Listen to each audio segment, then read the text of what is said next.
Boa tarde a todos. Nós vamos começar nosso painel, cujo tema é mercado de luxo e premium. Marca democrática não é mais uma opção.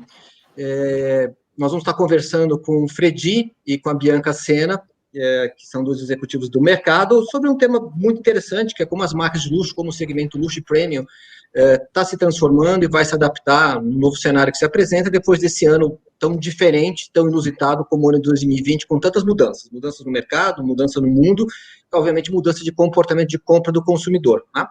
Então, a ideia é conduzir uma conversa com os nossos convidados. Eu vou fazer um grupo de perguntas para ambos, cada um deles vai poder colocar um pouquinho o seu ponto de vista, e depois a gente bate bola um pouquinho os três sobre cada um dos temas sobre os quais nós vamos conversar. E a primeira pergunta, e eu queria passar primeiro para a Bianca e depois para o Fredi nessa ordem, tá? É se vocês acreditam numa modificação do conceito de luxo daqui para frente, quer dizer, daqui para frente esse conceito muda ou o luxo continua sendo o mesmo, só mudou o mercado? Então, Bianca, se você puder compartilhar conosco um pouquinho o seu ponto de vista, eu te agradeço. Bom, primeiro eu queria falar boa tarde para todo mundo que está escutando aí, agradecer pela oportunidade de estar aqui com vocês, podendo compartilhar um pouco da visão da Sena Brands sobre esse mercado e sobre as tendências. E é um prazer estar com o Fredi. Fredi conheço de longa data, já nem sei quantos anos que a gente se conhece, somos parceiros aí, através da Tag Heuer, então um prazer imenso poder estar dividindo esse painel aí com o Fredi. Em relação à sua pergunta, eu acho que a minha resposta é positiva, eu acho que sim, porque, na verdade, o consumidor está mudando muito, e muito rapidamente também, Se você pegar a geração Millennium e Z, ela tem um comportamento e uma forma de pensar a vida muito diferente do que a gente tinha há 10, 15 anos atrás. Se você pensar que, para eles não querem nem ter carro hoje, eles estão pensando, porque carro, o que eles querem é mobilidade, eles não querem carro, isso é uma das coisas. A visão sobre trabalho é diferente, eles querem trabalhar para viver, em vez de viver para trabalhar, que também era uma coisa das nossas outras gerações. Eles já estão nesse mundo de tecnologia, ou seja, para eles não tem sentido você falar que você ter tecnologia, você ser uma empresa que está trabalhando com e-commerce, que tem um bom user experience, não é mais um diferencial, é uma necessidade, Se você não tem isso, e eu acho que as marcas, muitas marcas estavam demorando para entrar nesse mercado de fato, e acho que a pandemia simplesmente acelerou isso absurdamente. Então, a gente acabou também trazendo tendências que já estavam acontecendo numa velocidade maior por conta da pandemia, Eu vi pesquisas que falam que hoje o mercado de luxo, 30% do consumo do mercado de luxo é justamente dessa geração de millennials e Z. E até 2025 vão ser 40%. Então, realmente, é muito relevante, essa categoria, essa faixa, agora para o mercado de luxo. Além disso, a forma como o consumidor de luxo dessas gerações se relaciona com as marcas também mudou, Na nossa época, era uma coisa one way, Era a marca que falava com o consumidor. Hoje não, o consumidor é que fala com a marca, Hoje o consumidor é que quer poder entender se ela concorda ou discorda do tal posicionamento do CEO ou qual é o propósito daquela empresa. Tem toda a questão, principalmente de sustentabilidade e de preocupação social e ambiental, que também é uma coisa que também já vinha forte, mas acho que com a pandemia também tornou o assunto muito latente. Então, a minha visão é que, com certeza, o mercado de luxo, ele não é que ele vai mudar, ele vai se transformar, e acho que é por conta de todas essas variáveis aí que a gente está enfrentando. Obrigado, Bianca. Fredi, fala um pouquinho da tua visão sobre esse processo, esse momento e o mercado de luxo, por favor.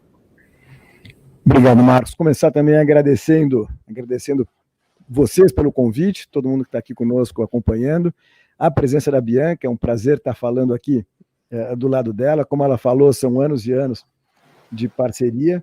A gente, como Tag Heuer, tem essa, mais do que parceria, a gente tem essa paixão pelo ídolo brasileiro Ayrton Senna, Ele realmente é um grande herói que nós temos, e estar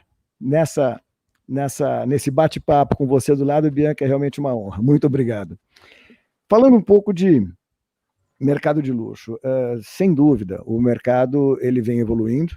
O brasileiro ele evoluiu muito, muito rápido. Se a gente pensar que o mercado de luxo ele começou no Brasil a abrir no início da década de 90, as pessoas começaram a consumir de uma maneira ainda talvez aprendendo o que era o mercado de luxo, aprendendo, talvez consumindo tudo igual, o que não é muito mercado de luxo. O mercado de luxo está sempre baseado na exclusividade. Hoje o brasileiro é maduro nesse consumo. Ele sabe diferenciar os produtos de alta qualidade, ele sabe diferenciar o que é uma marca do que é o produto que realmente vai de pai para filho. Aquilo que a Bianca falou faz muito sentido nesse consumidor jovem. Ele tem os olhos voltados para a sustentabilidade, ele quer um produto que não vá poluir o meio ambiente, ele quer um produto que vá ser perene, eterno, que não seja uma coisa simplesmente descartável. Agora, muito mais do que isso, existe hoje a necessidade da experiência. Não é mais simplesmente aquilo que era na geração dos baby boomers, que era o prazer de consumir, o prazer de ter. Vai além disso. Ele quer a experiência, ele quer o produto, ele quer se identificar com um modo de vida que muitas vezes está representado naquilo. E isso vem se solidificando cada vez mais no mercado. A pandemia, não tem dúvida que ela modifica um pouco as coisas, mas não num aspecto pior. Ela bota esse consumidor consumindo mais localmente. O mercado de luxo, ele tem uma característica muito forte, ou vinha com uma característica muito forte de consumo em turismo, em viagem. Então o sujeito viajava e comprava, ia para a Europa fazer compras, ia para os Estados Unidos fazer compras. A pandemia está trazendo esse cliente de volta ao local. Não só o brasileiro. A gente começou a ver esse movimento na China. A China exportava muito consumidor para o mundo. Hoje eles estão dentro da China e eles estão consumindo na China. Então, as vendas de produtos de mercado de luxo dentro da China cresceram muito. Mesma coisa está acontecendo nos Estados Unidos e está acontecendo no Brasil. Quem sofre mais? Talvez os países que antes recebiam mais turistas, como a Europa, o Caribe. Está existindo uma modificação nisso. O consumidor está aprendendo a comprar localmente. E isso é muito positivo para o mercado. Você tem esse consumo mais regional, você está gerando empregos no seu país, você está gerando impostos no seu país. Então, assim, existe um amadurecimento do consumidor e uma aceleração desse consumo sendo feito localmente, causado pela pandemia. Quer dizer, então, um deslocamento geográfico, podemos dizer isso, né? Bastante. Fredi, obrigado, e eu queria pegar um gancho aqui só para complementar e ouvir um pouquinho vocês. A Bianca, quando começou a falar, ela falou de sustentabilidade, ela falou um pouquinho de como as novas gerações se comportam, e eu vejo isso o tempo todo, porque eu sou professor já há 20 anos, então eu vejo a modificação, né? As pessoas não querem só um emprego para sustentar. Eu vejo meu filho, que tem 23 anos, né, que é uma empresa com propósito. Né? Quando eu me formei, eu só queria um emprego, basicamente. Então, isso muda. E realmente eles levam isso a sério. Eu acho até positivo, porque eu acho que o mundo evolui com esse comportamento que vem com as novas gerações. Né? A questão da tecnologia. Né? A gente fala em posicionamento de marca, o que é ponto de paridade, ponto de diferença. Para a nova geração, tecnologia não é mais ponto de diferença, é condição sine qua non. Né? Ou você tem, ou você não está sequer entre as alternativas. Né? Agora, a pergunta isso não é um comportamento só do consumidor do mercado premium de luxo, é um comportamento generalizado, até nas classes C e D, que tem uma renda mais baixa. Vocês acham que as marcas de luxo elas estão, vamos dizer, alinhadas com esse processo, estão atrasadas ou elas estão à frente desse processo? Quer dizer, como vocês veem o próprio mercado no qual vocês atuam em relação à sua adaptação? Quer começar você, Bianca? Falo eu. Pode começar, começa, depois eu falo. Então vai lá você, Fredi, depois a Bianca complementa. Tá ótimo. Eu vou pegar um exemplo praticamente interno. Em 2015, quando a Apple anunciou que ia lançar o seu relógio, o seu smartwatch, houve uma correria dentro dos fabricantes de relógios na Suíça, com a preocupação que aquilo pudesse representar o que foi a entrada do relógio Quartz na década de 70, que quase acabou com a indústria relojoeira suíça, que é uma indústria totalmente artesanal. É um produto que, o relógio, a gente sabe que é um produto que pega esse conceito do pai para filho, um mecanismo de relógio, ele tem às vezes mais peças do que o motor de um carro, e aquilo funciona por anos a fio sem dar problema nenhum. Existia uma preocupação muito grande, poxa vida, vai vir agora o smartwatch, a Apple vai estar lançando o relógio, a Apple gigante como é, e vai dizimar o consumo de relógios. Muitas marcas se apavoraram, a Tag Heuer, como sempre uma marca disruptiva, uma marca inovadora, não se apavorou, ao contrário, ela veio e lançou o dela, que é um relógio que faz muito sucesso até hoje, tem fila de espera, ele é um relógio com todos os conceitos de mercado de luxo, num produto de alta tecnologia, mantendo o design, mantendo tudo que é o padrão do DNA da marca, e ela entendeu o seguinte, o público jovem, que é quem faz a cabeça do público mais velho, que é quem está mais antenado, não estava usando o relógio mais. Então você tinha aquele garoto, olhava as horas no celular, para ele o celular fazia tudo. Ele estava desacostumando a ter alguma coisa no pulso. Esse jovem, a hora que entrou o smartwatch, ele foi o primeiro a consumir e, claro, como um jovem, ele vai consumir o primeiro preço que tem, que às vezes não é o produto de mercado de luxo. Mas ele começa a se acostumar a ter alguma coisa no braço. Ele começa a usar, às vezes, um Fitbit, do Fitbit ele vai para um Apple Watch, do Apple Watch ele acaba indo para um relógio mais sofisticado, smartwatch, até a hora que ele, cansado de tanto colocar as coisas para carregar na tomada toda noite, ele fala que era um relógio de verdade. Eu estou acostumado com o relógio de verdade e me interessa, eu quero alguma coisa que não dependa de eletricidade, de bateria, que possa fazer parte de mim. E você volta a esse consumo do relógio tradicional.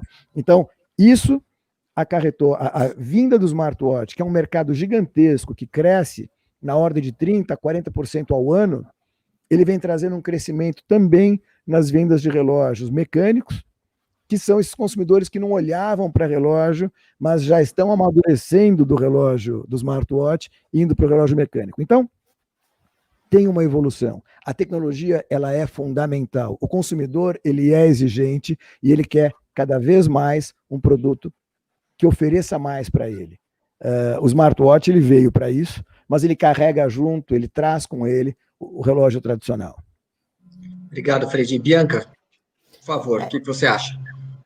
Concordo com o Fredi, acho que, na verdade, a gente está num momento, né, da sociedade onde a gente acha que ou é uma coisa ou é outra, né? Então, assim, ou é tecnológico ou é analógico, ou é branco ou preto, né? A gente está muito nesse jogo de opostos, e, na verdade, acho que o exemplo do Fredi deixa claro exatamente o oposto, né? Que as duas coisas, a necessidade humana, né, e principalmente nesse mercado de luxo, está relacionado a você ter uma coisa autêntica, você poder passar o que, né, você poder representar através de um produto, através de um serviço, um propósito seu, um valor seu, né? Então, quando a gente tem, obviamente, os early users que compraram os relógios, né, tipo do Apple Watch, essas coisas, que é super legal, mas ele não traz, hoje, por exemplo, ele não traz mais esse diferencial. Você falar que você tem um Apple Watch é legal, mas assim,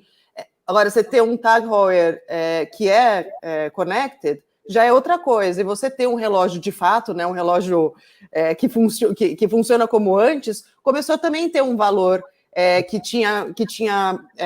não estava acontecendo por um tempo. Então, eu acho que, na verdade, a gente vai entrar num ciclo onde as duas coisas, né, o novo e o velho, vão começar a se mesclar, né? Então, acredito muito nisso. Eu acho que o mercado de luxo, na verdade, todos os mercados, mas principalmente o mercado de luxo, ele precisa encontrar o que é a necessidade do consumidor antes que o consumidor saiba que aquilo é uma necessidade, né?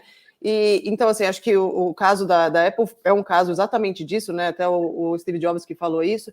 E eu acho que cada vez mais é isso. Então, essa oportunidade que a gente está tendo, né, de poder trabalhar análise de dados, trabalhar muito esse relacionamento mais próximo com o consumidor, vai ajudar muito a gente poder fazer esses forecasts do que é o que o consumidor vai querer no futuro, o que ele quer amanhã.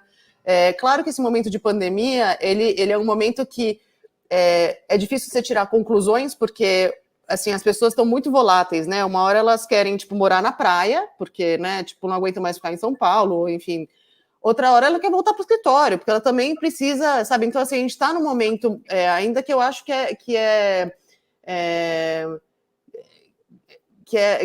está muito cedo da gente também chegar a conclusões muito, né, tipo, muito firmes em relação às coisas. A gente tem que esperar as coisas evoluírem um pouco, e também tem a questão da vacina, enfim. Eu acho que a gente ainda não está nesse ponto, mas eu acho que a reflexão que isso está trazendo e as marcas poderem participar dessa reflexão e desse estado de espírito do consumidor é muito importante, né? Então, você vê marcas que, acho que foi a Bulgari, se eu não me engano, que eu vi, que eles começaram a falar com os consumidores, né, com os clientes deles, para saber se eles estavam bem, para saber se eles precisam de ajuda, sabe, tipo, de álcool gel, sabe, coisas assim. Então, assim, vai nesse nível, né, tipo, do envolvimento que a marca tem que ter.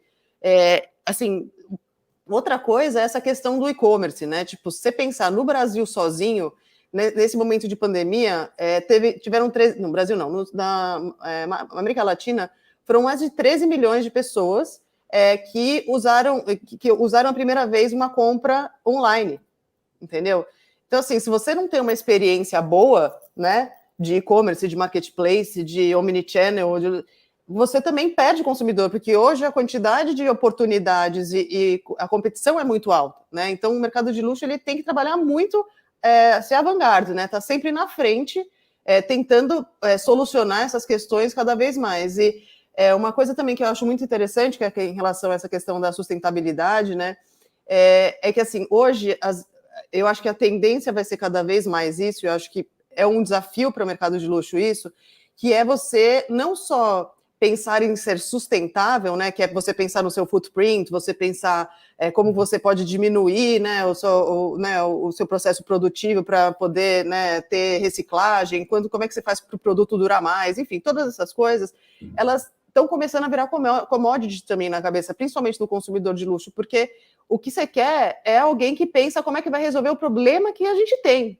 Assim, qual é o problema que a gente tem hoje, ambiental? A gente tem um problema sério ambiental, né? E isso não vai mudar, né? Então, essas marcas, né, as nossas marcas, elas também têm um papel de trabalhar isso. Então, quando o Tom Ford foi lá e fez o relógio todo feito de plástico, né, de plástico descartável, ele mostrou para o mercado de luxo e para todos os mercados que é possível fazer uma coisa nova, uma coisa bonita, uma coisa que tem um diferencial, que é autêntica, mas que ao mesmo tempo está ajudando um problema ambiental que existe, né? Então, assim, para mim, eu acho que esse é o goal, você conseguir criar esse tipo de cenário, entendeu? Que você está trazendo produtos que resolvam um problema ambiental ou social que a gente tem hoje.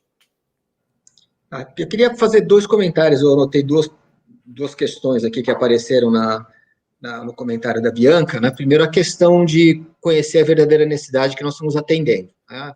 Isso é importante, esteja você vendendo farinha de trigo, esteja você vendendo um avião ou vendendo um relógio. E, assim, é um grande desafio para as empresas, né? Muitas vezes o próprio consumidor não sabe, né, porque ele está comprando, né? E se você, quem vende, quem oferta alguma coisa, não sabe que necessidade está atendendo, quando você vende um carro, vende um relógio, né, via de regra, principalmente no segmento de luxo, a gente está atendendo um conjunto de necessidades, aquelas funcionais, que são aquelas que mais, obviamente, o cliente enxerga, qualidade, resistência, e as emocionais, que nem sempre estão claras, né? E aí, essa questão de necessidade, a Bianca mencionou a Apple, Steve Jobs, né, no último filme sobre a vida dele, ele fala isso, o personagem fala isso, né, de maneira muito clara. A gente tem que oferecer para o consumidor aquilo que ele ainda não sabe que precisa, né? Na realidade, é isso mesmo. Aí, no segmento do luxo, eu acho que esse surpreender é um pouco mais difícil ainda, né? Então, muita gente olha o Steve Jobs como um gênio da tecnologia. Se ele disse isso mesmo que está no filme, ele foi um gênio de marketing, né? Quer dizer, ele conseguiu ter essa grande sacada, né? Mas, enfim, Bianca, você usou a palavra autêntica 2 ou 3 vezes, né? Então, assim, muitas vezes o que uma marca é uma grande oportunidade de autoexpressão para o consumidor, né? Então, se você tiver um valor, esse valor for autêntico e ele for um valor visto pelo consumidor, de maneira consciente ou inconsciente, ele acaba se aproximando daquela marca. Né? E por que eu estou fazendo esse gancho? Para preparar a próxima pergunta. Né? O luxo tem a ver com exclusividade, e via de regra ele é de uma forma muito simplista associada a preço. É exclusivo porque é caro só meia dúzia podem comprar, por isso que é luxo. Né? Mas tem como uma marca de luxo se tornar acessível a quem não tem alta renda, sem deturpar o conceito de luxo, principalmente da exclusividade? Quer dizer, qual que é o caminho? Quer dizer, como é que eu consigo combinar o conceito de luxo, principalmente a exclusividade, e ser de algum modo acessível? Isso é possível ou não é? Fredi, começa, vai. Desculpa, Bianca, você já estava engatilhada, vai lá. Eu acredito que existe, né? Eu acho que, na verdade, o que a gente está falando é que você tem que ter sempre né, a sua marca, ela tem que ser muito desejável, né? Então, isso no nosso mercado, isso quer dizer você ter produtos que não é todo mundo que consegue ter, né? A tal como é que é? Da demanda -1, né? E é difícil achar essa demanda -1, né? Muitas vezes. Porém, isso não quer dizer você pegar um caso da Ferrari, por exemplo. A Ferrari é uma empresa, assim, eu acho uma marca que conseguiu fazer isso lindamente, né? Porque você tem o carro, que poucos conseguem ter, mas você tem toda uma experiência de marca que eles te provêm, seja através do próprio produto, seja através das lojas dele, que você pode comprar um chaveirinho, né? Você não tem o dinheiro para comprar o carro, mas se você gosta daquela marca, se você acredita nela, você pode ter o chaveirinho dela, né? Então, assim, e eles têm também uma coisa que é a plataforma da Fórmula 1, né? Que você também pode ir um pouquinho além de ter o chaveiro e ser um consumidor dos produtos deles de Fórmula 1, né? Ir lá assistir uma corrida e ter esse tipo de experiência. Então, para mim,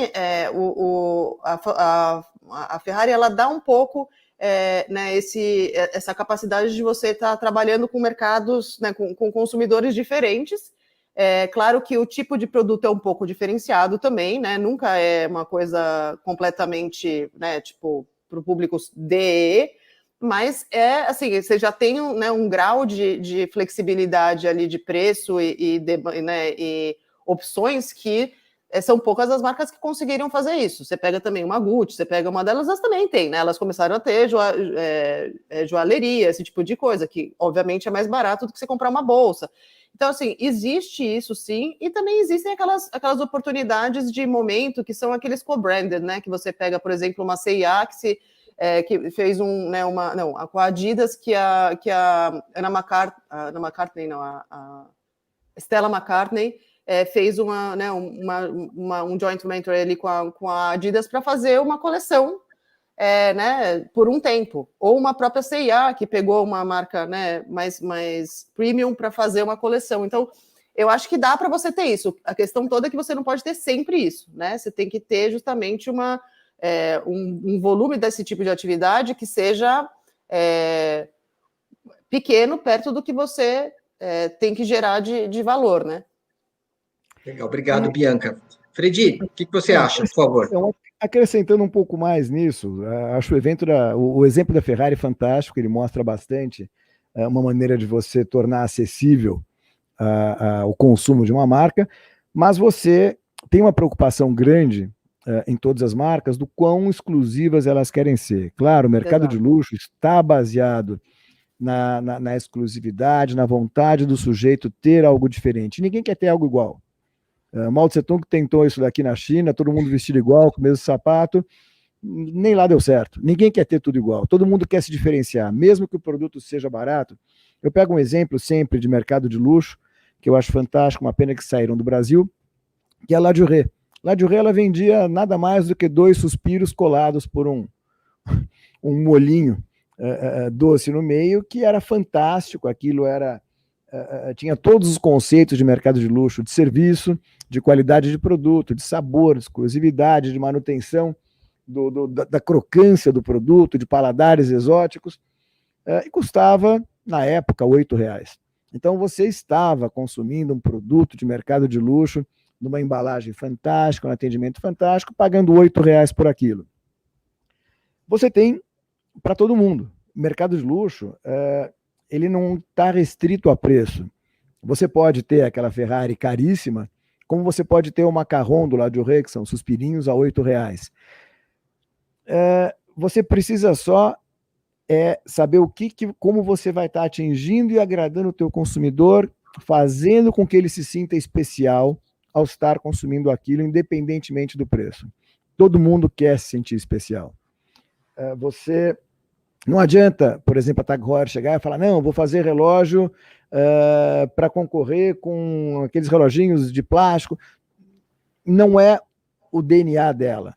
Ela tem uma faixa de preços que ela atinge e ela procura estar nessa faixa, dentro dessa faixa, trazer produtos sempre exclusivos. Eu vou pegar o próprio exemplo dos nossos relógios da coleção do Ayrton Senna.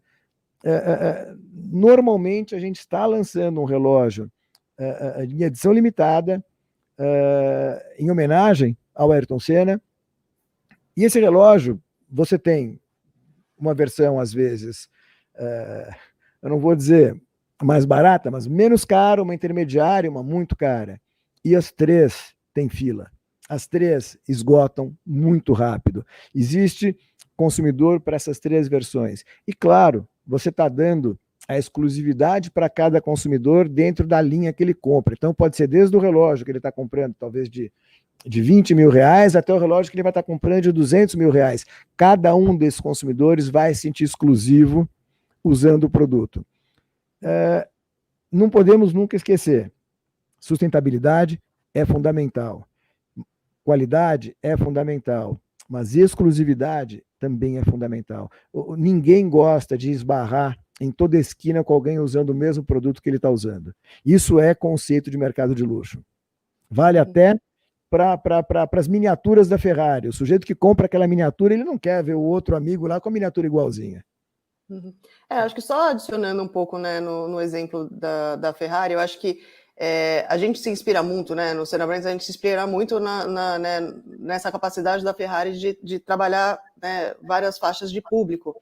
E eu acho que a gente vem fazendo isso de uma forma bem interessante, né? A gente tem um carro que custa 10 milhões de reais e a gente tem adesivo para comprar na Senna Store, né, na Ayrton Senna Shop. Então, assim, a gente consegue ter esse range, mas foi o que você falou, não dava para ter, assim, daí ter um carrinho com um Uno, um não sei o que, entendeu? Você tem que saber quais são os produtos que são os que geram exclusividade e também saber que tem um público que ama o Ayrton, né, que ama os valores da marca e que também querem poder mostrar isso, né, querem também poder mostrar que eles têm esse amor e essa vontade de ter coisas relacionadas a ele, né? Então, eu acho que quando são, acho que esses love brands que eu chamo, né? Acho que a Ferrari é um love brand, Senna é um love brand, eles têm que ter um pouco essa elasticidade, né? De você conseguir ter coisas muito premium, mas também atingir as pessoas que também não têm esse poder aquisitivo, mas querem poder ter uma experiência ou querem ter um produto, né? Então a gente tem, por exemplo, o ano passado a gente fez um evento que chamou Senna Day, que foi lá em Interlagos, né? A gente levou 15 mil pessoas para Interlagos. Obviamente não eram 15 mil pessoas ricas, né?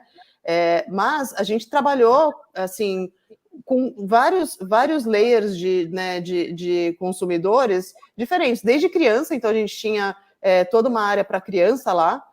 Então tinha kart, tinha corrida, tipo de corrida a pé das crianças, tinha um monte de atividades infantis, tinha um cineminha, enfim, um monte de coisa. A gente tinha também a corrida e a caminhada para adulto, né, que era em volta da pista. A gente tinha uma série de eventos de música. Então, esse tipo de coisa, e o mesmo evento que a gente fez com a Heineken, né, a gente fez um evento enorme com a Heineken no Ibirapuera ali, que também levou 60 mil pessoas. Né? Então, é legal isso, né? A gente poder ter essa elasticidade de marca, onde a gente consegue trabalhar um pouco de cada paixão, né? E assim, tenho certeza que quem tem o relógio Tag Senna não ficou se sentindo desprestigiado por a gente ter feito um evento como a Heineken. Muito pelo contrário, tinha muita gente consumidora, né, dos nossos produtos premium e que estavam lá, tipo, putz, de cara, né? Que coisa animal. Eu tô vendo os carros do Ayrton, tô podendo ter essa experiência de reviver essa emoção que o Ayrton trazia. Então, eu acho que isso que é muito legal, assim, com essas marcas que são love brands, né? Queria pegar alguns ganchos aqui dos comentários de vocês dois, né? A questão, voltando na autenticidade, que apareceu de novo, e a Bianca já tinha comentado um pouquinho, né? Algumas marcas, quando elas assumem uma personalidade muito forte, ela tem, né, aquela característica de personalidade muito forte, elas deixam de ser uma marca de um produto, elas são marca de um estilo. Eu costumo dizer que Ferrari não é a marca de automóvel, é a marca de um estilo. Esse estilo pode estar numa caneta, num isqueiro, num perfume, num automóvel, eventualmente num boné. Então, quem vai para o autódromo de Interlagos, dirigindo um Fox ou um Gol com a bandeira da Ferrari, ele está dizendo, eu não tenho, mas eu comungo desses valores. Basicamente é isso. Né? Então, quando você vê uma Kombi, eu vi uma Kombi na rua com as 4 argolinhas de Audi, ele está dizendo, eu não tenho, mas se eu tivesse o dinheiro, não seria um BMW, não seria um Mercedes, é Audi. Quer dizer, eu me identifico com esses valores. Ponto. É isso que ele está dizendo. Né? Quer dizer, e tem um caso que está um pouquinho fora do mercado do luxo, que é a marca Jeep. Jeep deixou de ser uma marca de automóveis, é uma marca do estilo. Pode estar num boné, pode estar num relógio, pode estar no automóvel, pode estar num carrinho de bebê. Mas aquele estilo tem que estar no carrinho de bebê. A roda é diferente, a pegada é diferente. Então, isso traz uma tremenda oportunidade de negócio. Né? Quer dizer, que eu me identifico com um grupo de pessoas. Isso tem a ver com aquela conexão que o Freire falou muito bem, que é a necessidade do ser humano de se diferenciar, de ser especial, de pertencer a um grupo. Né? Outro dia eu estava saindo aqui do escritório, aqui perto tem a Pizzaria Brasa, e eu vi as motos dos motoboys que fazem as entregas das pizzas, todas personalizadas. Um com adesivo aqui, um adesivo ali, um com adesivo do time, e podia ter um adesivo do Senna ali, da Senna Brands, etc. O que ele está dizendo? Eu comungo dos valores dessa marca, que tem a ver com a Ayrton, etc. e tal. Quer dizer, isso é uma tremenda oportunidade para você ter uma abrangência, entregar essa exclusividade, essa autenticidade num escopo mais amplo de público. Tá? Queria fazer um gancho para uma outra questão aqui, né, que é a questão de propósito de marca, e a gente está atravessando o ano de 2020 diferente, por conta da pandemia, dos desafios que ela impôs ao mundo, à sociedade, às marcas, às pessoas, a cada um de nós, né? E quando a gente fala de propósito de marca, muitas vezes a gente associa a propósito não só isso, mas a contribuição que a marca traz para a transformação da sociedade para melhor, né, digamos assim, como essa marca, né, de alguma maneira, transforma a sociedade para melhor. Como uma marca de luxo consegue contribuir nessa direção? Quem olha de fora, às vezes olha o luxo com um certo preconceito, né? Aquela coisa dos ricos, né? Querendo mostrar que são ricos. Como uma marca de luxo, ela pode, num sentido positivo, contribuir para uma transformação positiva para a sociedade? Tá? Essa é a pergunta. Então, assim, existe um pouco um preconceito, às vezes, quanto à palavra luxo, que a gente entende até no nosso idioma. Então, o luxo, ele parece que vem da luxúria, a luxúria vem do pecado, o pecado é uma coisa horrorosa, céus, não vou consumir isso. Gente, não tem nada a ver. O luxo, ele volta àquela necessidade de cada um pertencer. Como você estava comentando, eu vou usar um outro termo, há diferentes tribos. Eu me identifico com os valores dessa marca. Eu estar usando essa marca demonstra um pouco dos valores que eu tenho para cada uma das coisas. Então, o luxo não é esse negócio do caro, não, é a identificação com a marca. O lado de sustentabilidade, ele é super importante, sim, e o luxo usa isso como ninguém. Quando a gente fala de um relógio, a gente está falando de um produto que vai de pai para filho. Você fala, poxa vida, a pessoa ela vai comprar só um relógio na vida dela, se ela quiser ela pode comprar um relógio, o filho usar o mesmo relógio, o neto usar o mesmo relógio. Mas alguns compram vários. Perfeito, ele é um sujeito que é apaixonado por relógios, ele quer comprar mais do que um.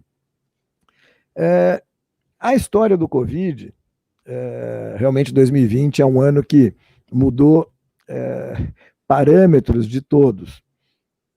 Aonde o luxo pode entrar nisso? O luxo está tentando fazer o melhor que ele pode.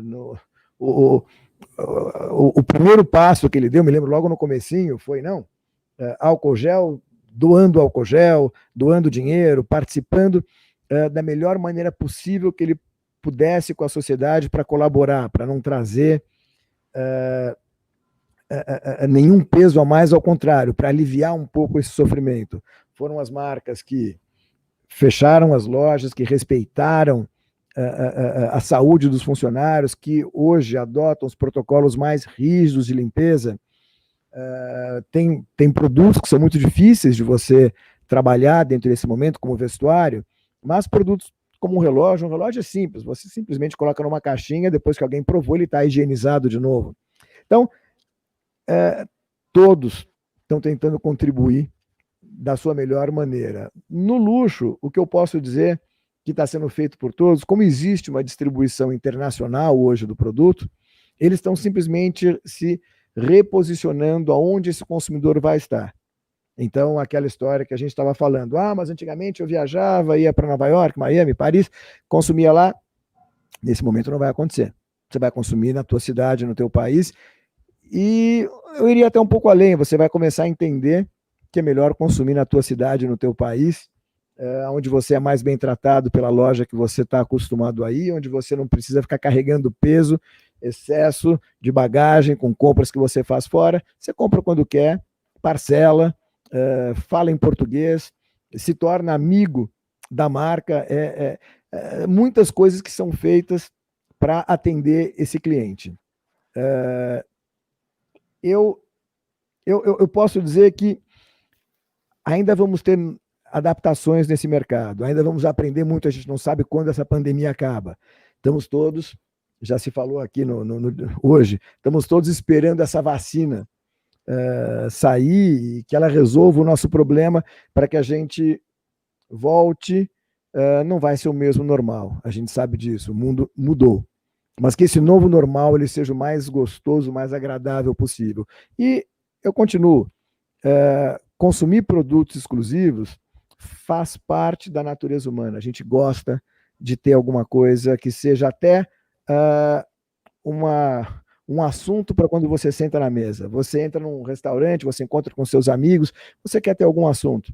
Então você está usando alguma coisa legal, uma bolsa, um relógio, uma roupa, um carro diferenciado, é sempre algo que traz esse calor para dentro de uma conversa. Isso não vai deixar de existir. A gente só precisa saber como vai ser esse novo normal a hora que a pandemia estiver controlada. Obrigado, Fredi. Bianca? Eu concordo com o Fredi. Eu queria trazer, na verdade, um outro ponto de vista, né, que, assim, se você olhar a consequência da pandemia para os fornecedores de produtos ou de matérias-primas ou de toda a cadeia produtiva que faz produtos para o mercado de luxo, né, que faz para... Eles estão, né? Eles passaram. Nós estamos passando pelo que a gente está passando. Esses fornecedores estão, assim, né? Estão numa situação muito crítica, né? Então, eu acho que o propósito das marcas hoje de luxo, elas têm que passar por essa preocupação com a sustentabilidade e a ética social, né? Eu gosto muito até do Tom Ford também falando sobre luxo ético, né? Que é uma questão que está super, que tem que ser falada, né, e que tem que ser trabalhada, e que ainda não é uma questão simples de ser resolvida por N razões, né? A gente está falando da economia circular, da economia não sei das quantas. Na verdade, a gente está num momento de ruptura e de ter que criar uma economia nova, né? E, obviamente, o mercado de luxo é muito importante para poder se sensibilizar e ajudar nessa transformação do processo produtivo, de realmente trazer... ser o vanguardista aí de trazer realmente uma forma de produzir e de consumir diferente do que vinha sendo, né, anteriormente. E também eles são um porta-voz de comunicação, né? Você tem uma capacidade de comunicação, de abrangência com as pessoas muito grande, né? Então, por que não usar esse canal, essa plataforma para poder educar, para poder informar, para poder explicar o que está acontecendo e como é que você pode, o que você está fazendo para mudar aquilo, né? Então, eu acho que essa parte, eu acho que é a parte onde está todo mundo na prancheta pensando como vai fazer. Acho que ninguém ainda tem nada, assim, 100% claro de como é que vai ser feito, mas que é uma coisa que, com certeza, os CEOs das empresas estão pensando e estão sem dormir aí, pensando como é que vai resolver, né?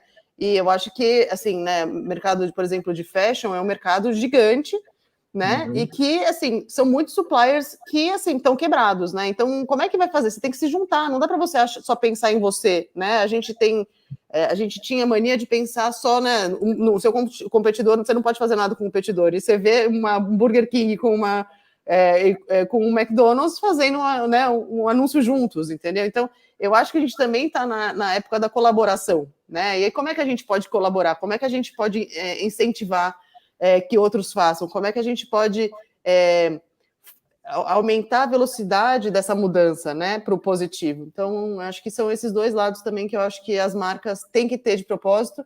E propósito hoje, é muito importante para os consumidores, né? Então, você tem que deixar isso muito claro. Você tem que ter muito claro qual é o seu propósito, qual é a sua causa e como é que você está tentando resolver aquilo, né? Então, no nosso caso, como Senna Brands, a gente tem um propósito, né? A gente tem uma causa muito clara, que é a causa da educação, né? Então, assim, a parte do que a gente recebe, né, de royalties vai para os projetos educacionais do Instituto. Então, assim, o negócio fecha, né? Você tem essa preocupação, você criou, quem está fazendo o trabalho é um trabalho muito bem feito e que está gerando valor para a sociedade, né? Então, acho isso bem importante também. Legal. Essa questão do comportamento do consumidor, eu acho que assim, já ficou claro para mim, eu acho que para quem está nos assistindo, né, que a questão do luxo passa pela exclusividade, a exclusividade não passa só por ser milionário, né, por ter um desembolso absurdo por um produto ou serviço, passa por qualidade, algum nível de exclusividade, por desembolsos menores, dependendo de como a marca se posiciona em termos de produtos e assim por diante. Mas a gente vive um ano em que as pessoas, cada um de nós individualmente, reavaliou um pouco as prioridades, né? Nós somos colocados diante de um cenário que nos fez reavaliar prioridades pessoais, né? Então, a saúde ganhou uma outra importância, relacionamentos familiares ganhou outro tipo de importância, e aí, né, muita gente diz, bom, então o negócio agora é o arroz, feijão, etc. e tal. E aí, né, quer dizer, nesse contexto de reavaliação das prioridades, o luxo perde nesse ranking ou não necessariamente não tem nada a ver? Tá? Sinceramente, não acho que tenha a ver. Acho que você só está mudando justamente as prioridades. Você pode não estar viajando, mas você está comprando na sua própria cidade um relógio, né? Então, eu acho que só muda o tipo de gratificação que você consegue ter num momento desse, né? Então, acho que todo mundo tem um dia que nem tomar sorvete, né? Tipo, não, hoje eu mereço, fui para academia. É um pouco isso, né? Você está passando por um momento difícil e você não está podendo sair, você não está podendo viajar, putz, mas estou precisando ter uma experiência, estou precisando ter alguma coisa que me deixa feliz, né? E aí você tem a oportunidade de fazer isso no seu próprio país, né? Como o Fredi estava dizendo antes. Não, essa frase que a Bianca falou é uma frase que é super importante a gente colocar e repetir o tempo todo. Eu mereço. As pessoas, elas estão... Hoje você tem menos festas, você tem talvez menos celebrações de pessoas em multidões, mas você tem muito mais aquela história, nossa, passei por um desafio, passei às vezes por um perigo, peguei Covid, gente, eu quero viver um pouco, eu mereço, eu quero me dar algum presente, eu quero essa sensação de tá na hora de eu reconhecer o meu mérito. Então, eu posso colocar isso para vocês quase que em números. O que tem acontecido no mercado de luxo, não estou falando só de Tag Heuer, no mercado de luxo como um todo, a venda, isso não é só Brasil, isso é mundo. A venda de produtos mais sofisticados, ela cresceu muito. 35%, né? Então, o consumidor, ele está querendo se valorizar mais. Então ele fala, gente, eu não quero comprar aquilo lá que é mais baratinho, que independentemente do preço, tá? O baratinho para um não tem nada a ver com o do outro, mas eu não quero comprar aquilo porque eu vou guardar para economizar. Não, eu mereço agora. Eu quero viver, eu quero sentir essa experiência agora. Então, isso não é um comportamento que a gente fala, é um ou outro, não, é mundial. Os produtos do mercado de luxo, eles estão sendo os mais exclusivos, mais sofisticados, estão sendo os mais requisitados nesse pós-pandemia. Não que ela tenha acabado, mas digo que o mercado esteja voltando, o consumidor está mais atrás do produto mais exclusivo, mais diferenciado, mais, às vezes até mais maluco, mas ele quer alguma coisa que se identifique demais com ele. Assim, ele falou, não quero mais ficar esperando eu fazer 100 anos ou morrer para ter isso, quero agora. Eu acho que também tem uma outra coisa, né, para complementar, que é o luxo em casa, né? Que a gente está esquecendo, né? Assim, as pessoas estão ficando mais em casa, né? Então você quer ter mais luxo, você quer ter, de repente, um sofá mais gostoso, do que antes você estava no sofá uma vez por dia, agora você está trabalhando do sofá, né? Você, tipo, você comia raramente, né? Tipo, no takeaway, no delivery. Hoje você só come no delivery, então, putz, em vez de você não tá podendo ir no Rubaiá, você não tá podendo ir no céu, então, putz, então eu vou pedir do Rubaiá, né? Mas você não fazia isso antes, então eu acho que por isso que eu acho que é um shift só do que a gente consome, que a gente acha luxo, né? Que a gente que dá aquela sensação de sustância, né? De que você tá fazendo alguma coisa diferente, né? Que você tá meio que como é que fala isso?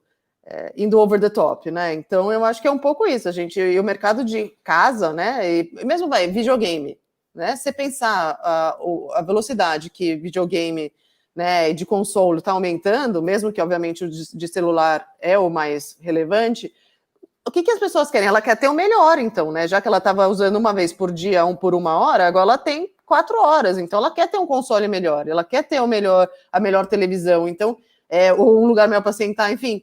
Então, eu acho que esse tipo de luxo também tem que ser levado em conta, né? E eu vou te dar, Marcos, números que são públicos, que está fácil de encontrar em qualquer lugar. Você pega, vou falar, carro de luxo. A Porsche no Brasil está com crescimento de 70% nas vendas. Você vai ver, não é o que está acontecendo com as marcas de carros mais baratos. Então, esse negócio não é a vingança da compra, né? Que você fala, fiquei trancado em casa, agora quero sair e comprar. Não, eu acho que tem muito dessa história do não sei se eu vou estar vivo amanhã, então eu quero valorizar o dia de hoje. Eu vou me presentear com o meu sonho. O outro lado da moeda, né? Quer dizer, o outro lado da moeda. Uma coisa interessante, né? É que no início da pandemia todo mundo se assustou, o que era natural, né? Ninguém sabia o que estava vindo, a gravidade, era uma novidade, um pouco do medo desconhecido, e as pessoas, né, com medo travam um pouco, às vezes exageram um pouquinho, como colocam um piso no freio, né? Então agora é só arroz ou feijão mais barato, e depois para e pensa, peraí, né? Quer dizer, eu mereço de alguma maneira, eu mereço de alguma maneira que seja o sorvete, né, que seja, enfim, né, alguma coisa mais adequada ao momento, alguma coisa dentro do lar. Falando de números, né, a gente tem um cliente aqui no escritório que é da área de eletrodomésticos, eletroportáteis. Interessante que as vendas subiram esse ano bastante, por razões óbvias, né, eles vendem produtos para o lar. Né, então as pessoas estão ficando mais dentro de casa, enfim, como é que eu melhoro o ambiente aqui, o ar-condicionado, o ventilador, a fritadeira, etc., mas também aumentou o ticket médio, né, que significa que as pessoas que estão comprando mais unidades estão comprando um pouco melhor também. Peraí, né, quer dizer, então, já que eu vou comprar um sofá novo, já que eu vou comprar um ventilador novo, e eu vou buscar alguma coisa um pouco melhor, né, então esse comportamento de fato está acontecendo. Tá? Muito bem, tem uma última pergunta aqui para a gente amarrar, né, que é uma pergunta quase padrão aqui, né, que é falando um pouco de cenário econômico brasileiro. O Brasil vem andando de lado aí há uns 10 anos. Né? A gente dá um passo para frente, outro para trás, uma crise política aqui, outra econômica ali, e a coisa, né? E a gente vai se arrastando, tropeçando aqui, tropeçando ali, e não deslancha. Né? Então, é um país cuja economia cresce marginalmente. Dentro desse cenário econômico, em que todas as categorias sofrem um pouco mais, sofrem um pouco menos, o luxo sofre mais, sofre menos, ou é apenas uma que também está nesse barco? Como é que vocês veem essa questão do cenário econômico afetando o segmento no qual vocês atuam? Bom, vou começar. Manda, Fredi. Realmente, isso é verdade, é uma tristeza. Eu acho que a gente pode dizer que o Brasil vem crescendo marginalmente há mais de 20 anos. Você vê, em 95, a China tinha um PIB menor que o Brasil. E eles estão agora se encaminhando para serem a maior potência do mundo. O Brasil ficou estacionado, a China cresceu. Nós somos o país do futuro, temos um potencial gigantesco, mas esse futuro nunca chega. A gente tem essa síndrome de caranguejo que anda de lado quando não anda para trás. O mercado de luxo andou muito para trás em todos esses anos. O Brasil, ele foi craque em mandar o consumidor para fora. Então o Brasil ele veio com impostos cada vez mais altos, a cada ano subindo mais e mais os impostos, e o consumidor falando, poxa vida, com impostos tão altos, por que eu vou comprar no Brasil? Vou comprar em viagem. Lá fora é mais barato. Se você fizer uma enquete, todo mundo que deve estar nos ouvindo deve achar que lá fora o produto é mais barato. Muitas marcas que estavam no Brasil foram embora. A gente pode elencar mais de 50 marcas internacionais que não resistiram a isso e foram embora do Brasil e deixam ou perdem a market share do consumidor brasileiro fora, porque ela cai no esquecimento, mas preferem perder isso do que ficar no Brasil apanhando.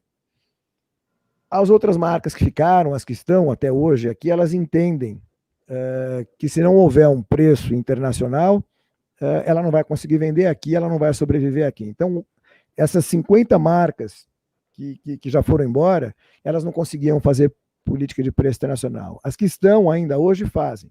Vou dar um exemplo da própria Tag Heuer. Você compra um Tag Heuer no Brasil, hoje, ao mesmo preço, se não mais barato que nos Estados Unidos.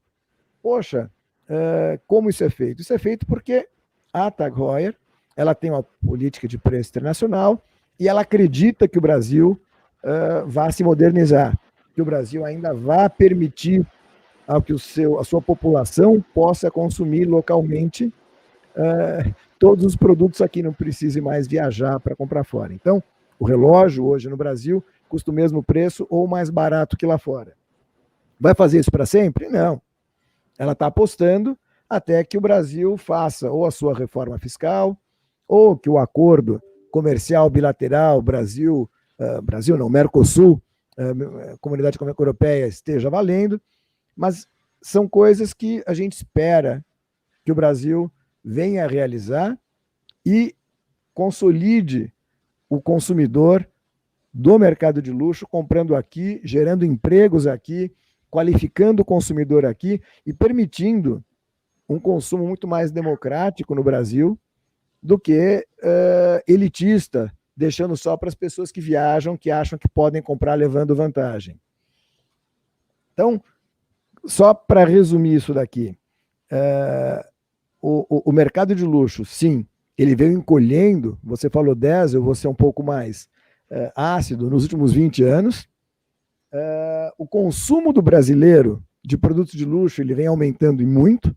Então, o brasileiro que viaja, que compra fora, ele compra cada vez mais. O Brasil, claro, perde divisas, perde impostos, perde empregos com isso.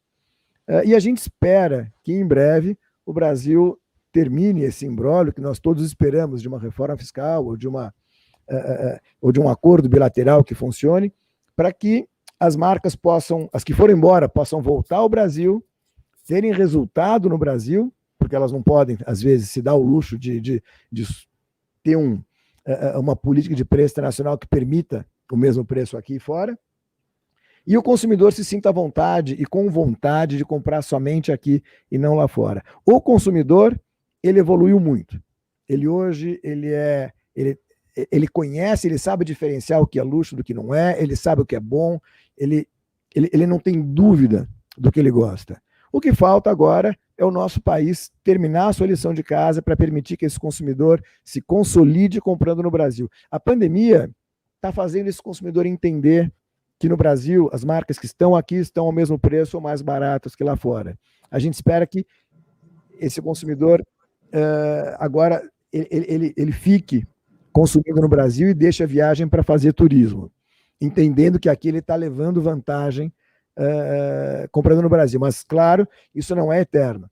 Muitas marcas foram embora e algumas marcas ainda irão embora em breve, porque não aguentam mais essa política com impostos tão altos como nós temos aqui. Obrigado, Fredi. Bianca, como é que você amarra isso? A gente tem 2 minutinhos aqui. Tenta colocar um pouquinho do ponto de vista, por favor, sobre essa questão. Eu acho que o Fredi trouxe lindamente, né, a situação. Acho que, ao mesmo tempo, o consumidor de classe AA não está sofrendo com essa economia do jeito que está, porque, felizmente ou infelizmente, difícil de dizer, quem está sofrendo mais são as classes mais baixas, né? Então, o poder aquisitivo continua dessa turma, e eu acho que é uma oportunidade do Brasil, porque está tudo fechado, você não pode viajar e tudo mais, de mostrar realmente que consegue fazer uma política de preço melhor e também uma experiência melhor nessas compras ou nesse consumo, né? Que eu acho que também é um outro ponto importante. Acho que e-commerce, por exemplo, é uma coisa que no Brasil ainda a gente está, né, penando, né? E a entrega pelos correios, acho que tudo isso também que são super importantes, né, para a experiência do consumidor, principalmente online, a gente ainda precisa trabalhar bastante. Legal, Bianca, obrigado. Bianca, Fredi, muito obrigado, acho que foi bem legal, né? A gente acabou falando de algumas questões que transcendem o mercado do luxo, que eu acho que são desafios para qualquer negócio, para qualquer marca, né? E bacana, muito obrigado pela contribuição, mais uma vez. Fredi, muito obrigado. Bianca, obrigado pela participação, parabéns pelo trabalho que cada um de vocês está fazendo nas empresas nas quais atuam, tá? Obrigado, gente, era isso. Obrigada. Obrigado, Marcos. Até a próxima, então, gente. Valeu. Até a próxima. Obrigado, pessoal.